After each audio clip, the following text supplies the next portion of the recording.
አንድ ሰው በህልሙ ዳቦ ሲያዝል ካለመ ልጅን ነው የሚያመላክተው። አንድ ሰው በህልሙ 3 መነኮሳት ወይም ደግሞ ካህናት ወደ ቤቱ ሲገቡ ካለመ ስላሴ ናቸው በበረከታቸው እንደጎበኙ የሚያመላክት ነው። ከተቻለ ደግሞ መዘከር ያስፈልጋል። ያንን ነው የሚያመላክተው። ጧፍ ቤቱ ሲበራ አንድ ሰው ካለመ ቅዱሳኖች ናቸው።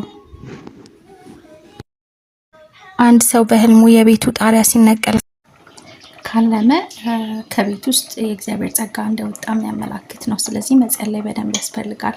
በዚህ ቤት አዲስ የሆናችሁ ሰብስክራይብ በማድረግ ቤተሰብ ሁኑ። ላይክ፣ ሼር ማድረግ እንዳትረሱ። የደወል ምልክቷንም መጫን እንዳትረሱ። አዳዲስ ሲወጣ እንዲደርሳችሁ። መልካም ጊዜ